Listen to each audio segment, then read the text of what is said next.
परम पूज्य गुरु हरि महंत स्वामी महाराज, श्रद्धेय संतगण, सत्संगी परिवार के सभी सदस्य, अन्य महानुभाव और विशाल स्टेडियम में पधारे देवी और सज्जनों, कार्यकर सुवर्ण महोत्सव के इस अवसर पर मैं भगवान स्वामीनारायण के चरणों में प्रणाम करता हूं। आज प्रमुख स्वामी महाराज की 103वीं जन्म जयंती का महोत्सव भी है। मैं गुरु हरि प्रगट ब्रह्म स्वरूप प्रमुख स्वामी महाराज को भी नमन करता हूं। भगवान स्वामीनारायण की शिक्षाएं, प्रमुख स्वामी महाराज के संकल्प आज परम पूज्य गुरु हरिमहंत स्वामी महाराज के श्रम और समर्पण से फलित हो रहे हैं।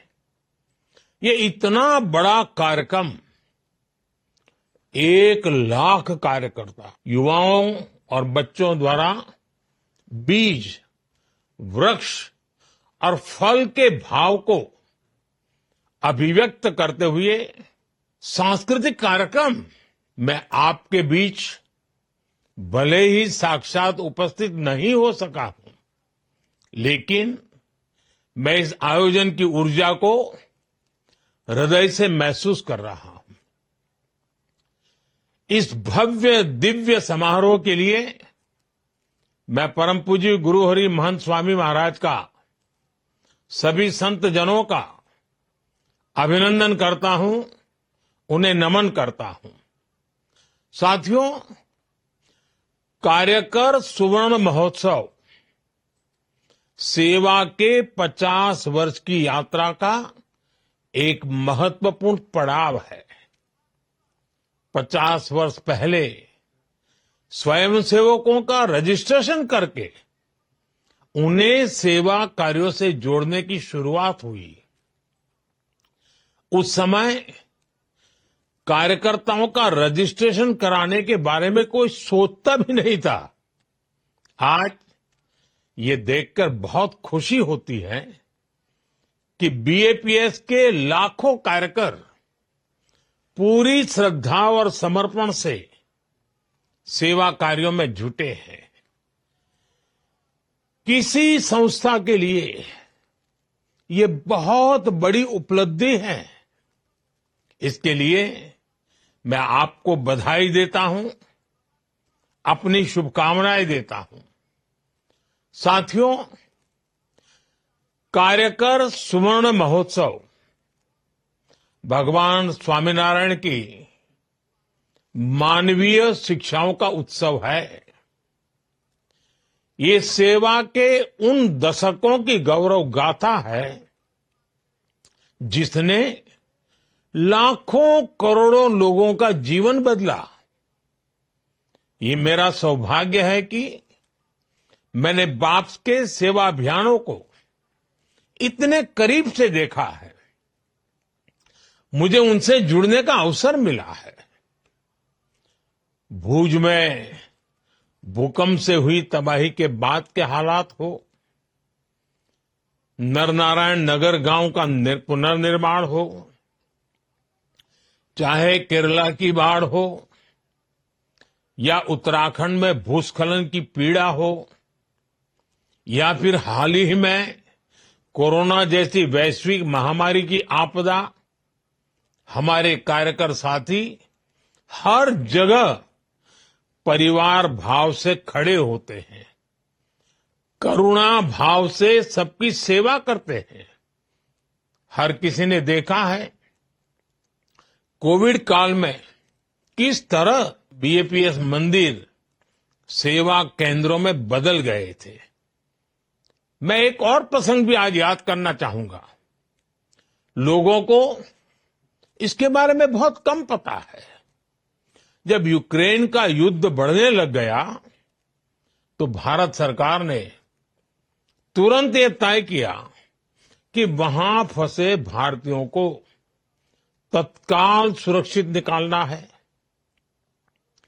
इसके बाद बहुत बड़ी संख्या में भारतीय पोलैंड पहुंचने लग गए थे, लेकिन एक चुनौती थी कि पोलैंड पहुंचे भारतीयों को युद्ध के उस माहौल में कैसे ज्यादा से ज्यादा मदद पहुंचाई जाए। उस समय मैंने बीएपीएस के एक संत के साथ बात की और ये बात मुझे लगता है शायद आधी रात बीत चुकी थी, 12 या 1 बजा था रात को, तब मैंने बात की थी। उनसे मैंने आग्रह किया कि बड़ी संख्या में जो भारतीय पोलैंड पहुंच रहे हैं उनकी मदद के लिए मुझे आपका सहयोग चाहिए। और मैंने देखा कि कैसे पूरे यूरोप से रातों रात बीएपीएस के कार्यकरों को आपकी संस्था ने एकजुट कर दिया। आप लोगों ने युद्ध के माहौल में पोलैंड पहुंचे लोगों की बहुत बड़ी मदद की। बीएपीएस की ये ताकत वैश्विक स्तर पर मानवता के हित में आपका ये योगदान बहुत ही प्रशंसनीय है।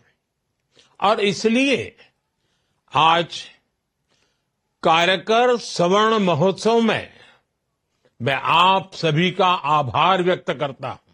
आज बीएपीएस के कार्यकर दुनिया भर में सेवा के माध्यम से करोड़ों लोगों के जीवन में परिवर्तन ला रहे हैं।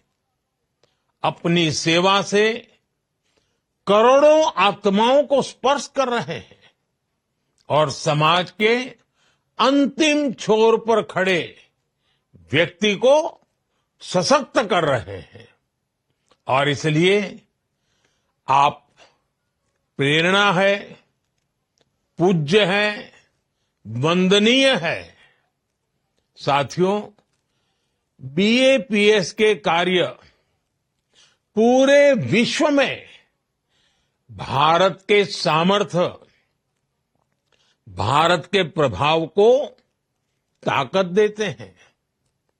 विश्व के 28 देशों में भगवान स्वामीनारायण के 1800 मंदिर, दुनिया भर में 21,000 से ज्यादा आध्यात्मिक केंद्र, सेवा के अलग अलग प्रकल्पों का काम दुनिया जब ये देखती है तो वो इसमें भारत की आध्यात्मिक विरासत, आध्यात्मिक पहचान के दर्शन करती है। ये मंदिर भारत के सांस्कृतिक प्रतिबिंब है। विश्व की सबसे प्राचीन जीवंत संस्कृति के केंद्र है। कोई भी व्यक्ति जब इनसे जुड़ता है तो वो भारत के प्रति आकर्षित हुए बिना नहीं रहता। अभी कुछ ही महीने पहले अबू धाबी में भगवान स्वामीनारायण मंदिर की प्रतिष्ठा हुई है। सौभाग्य से मैं भी उस कार्यक्रम में शामिल हुआ। उस कार्यक्रम की, उस मंदिर की पूरी दुनिया में कितनी चर्चा हो रही है। दुनिया ने भारत की आध्यात्मिक विरासत के दर्शन किए। दुनिया ने भारत की सांस्कृतिक विविधता को देखा। ऐसे प्रयासों से दुनिया को भारत के सांस्कृतिक गौरव और मानवीय उदारता के बारे में पता चलता है। और इसके लिए मैं सभी कार्यकर साथियों को बधाई देता हूं। साथियों, आप सभी के बड़े बड़े संकल्पों का इतनी सहजता से सिद्ध हो जाना, ये भगवान स्वामीनारायण, सहजानंद स्वामी की तपस्या का ही परिणाम है। उन्होंने हर जीव की, हर पीड़ित की चिंता की। उनके जीवन का हर पल मानव कल्याण में समर्पित रहा। उन्होंने जिन मूल्यों की स्थापना की है, आज बीएपीएस उसी प्रकाश को विश्व में फैला रहा है। बीएपीएस के इन कार्यों को एक गीत की कुछ पंक्तियों के माध्यम से समझाया जा सकता है। आपने भी सुना होगा, घर घर गाया जा सकता है, नदियां न पिए कभी अपना जल, नदियां न पिए कभी अपना जल, वृक्ष न खाए कभी अपना फल। नदियां न पिए कभी अपना जल, वृक्ष न खाए कभी अपना फल। अपने तन का, मन का, धन का दूजों को दे जो दान है, वो सच्चा इंसान, अरे इस धरती का भगवान है। साथियों, ये भी मेरा सौभाग्य रहा कि मुझे बचपन से ही बीएपीएस और भगवान स्वामीनारायण से जुड़ने का अवसर मिला, इस महान प्रवृत्ति से जुड़ने का अवसर मिला। मुझे प्रमुख स्वामी महाराज का जो प्रेम और स्नेह मिला, वो मेरे जीवन की पूंजी है। उनके साथ कितने ही व्यक्तिगत प्रसंग है जो मेरे जीवन का अभिन्न हिस्सा बन गए हैं। जब मैं सार्वजनिक जीवन में नहीं था, जब मैं मुख्यमंत्री नहीं था, और जब मुख्यमंत्री बना, जब प्रधानमंत्री बना, हर पल उनका मार्गदर्शन रहा। जब साबरमती में नर्मदा का पानी आया, तो उस ऐतिहासिक अवसर को आशीर्वाद देने परम पूज्य प्रमुख स्वामी जी स्वयं आए थे। बरसों पहले एक बार स्वामी जी के मार्गदर्शन में स्वामीनारायण महामंत्र महोत्सव हुआ था, या उसके अगले साल स्वामीनारायण मंत्र लेखन महोत्सव हुआ। मैं वो पल कभी भूलता नहीं हूं। मंत्र लेखन का वो विचार अपने आप में अद्भुत था। मुझ पर उनका जो आध्यात्मिक स्नेह था, जो पुत्रवत भाव था, वो शब्दों में कहना मुश्किल है। जन कल्याण के कार्यों में प्रमुख स्वामी महाराज का आशीर्वाद हमेशा मुझे मिलता रहा। आज इस इतने विशाल आयोजन में मैं प्रमुख स्वामी महाराज की उन स्मृतियों को, उनकी आध्यात्मिक उपस्थिति को एक कार्यकर के रूप में महसूस कर रहा हूं। साथियों, हमारी संस्कृति में सेवा को सबसे बड़ा धर्म माना गया है। सेवा परमो धर्मः, ये सिर्फ शब्द नहीं, ये हमारे जीवन मूल्य है। सेवा को श्रद्धा, आस्था और उपासना से भी ऊंचा स्थान दिया गया है। कहा भी गया है, जन सेवा तो जनार्दन सेवा के ही बराबर है।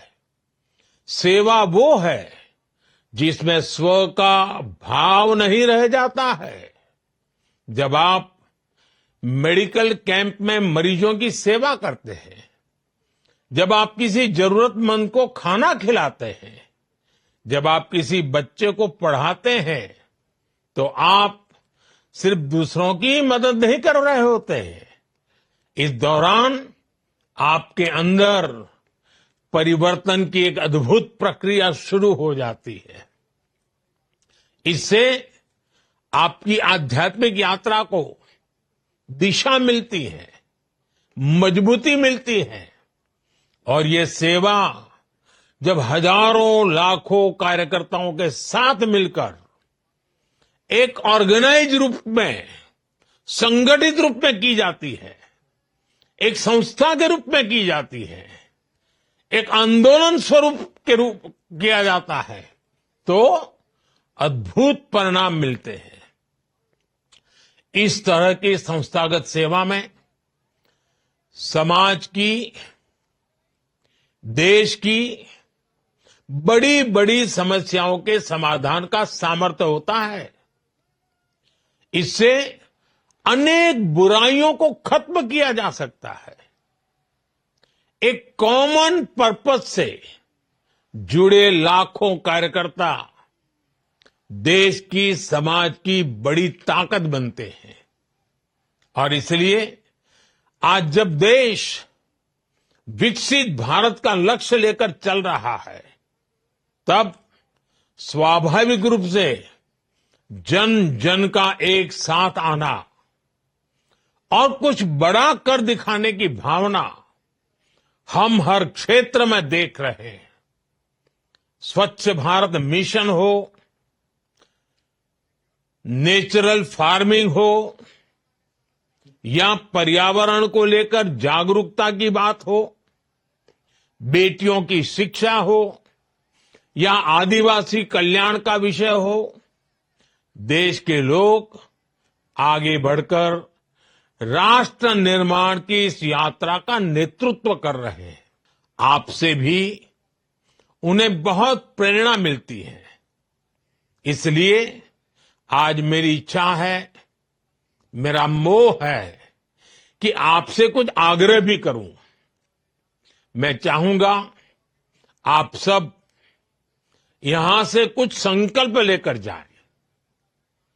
आप हर वर्ष एक नया संकल्प लेकर उस साल को विशेष बनाकर उस संकल्प के लिए समर्पित कर दे।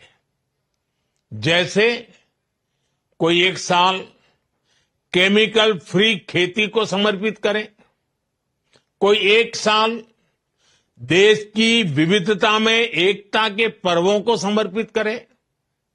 हमें युवा सामर्थ्य की सुरक्षा के लिए नशे के खिलाफ लड़ाई का भी संकल्प लेना होगा। आजकल बहुत सी जगहों पर लोग नदियों को पुनर्जीवित कर रहे हैं, तो इस तरह के काम को आप भी आगे बढ़ा सकते हैं। हमें धरती का भविष्य बचाने के लिए सस्टेनेबल लाइफस्टाइल का संकल्प लेना होगा। भारत ने पूरी दुनिया को मिशन लाइफ का जो विजन दिया है, उसकी प्रामाणिकता, उसका प्रभाव हमें ही सिद्ध करके दिखाना है। आजकल एक पेड़ मां के नाम अभियान की चर्चा पूरे विश्व में है। इस दिशा में भी आपके प्रयास बहुत अहम है।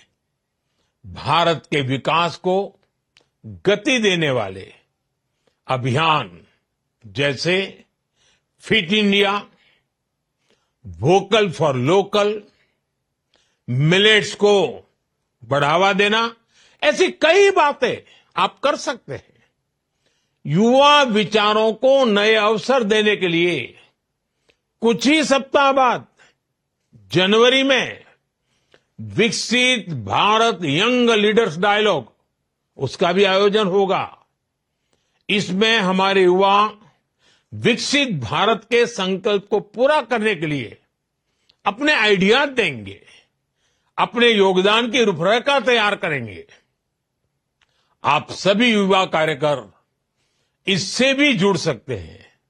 साथियों, श्रद्धेय प्रमुख स्वामी महाराज का विशेष जोर भारत की परिवार संस्कृति पर रहता था।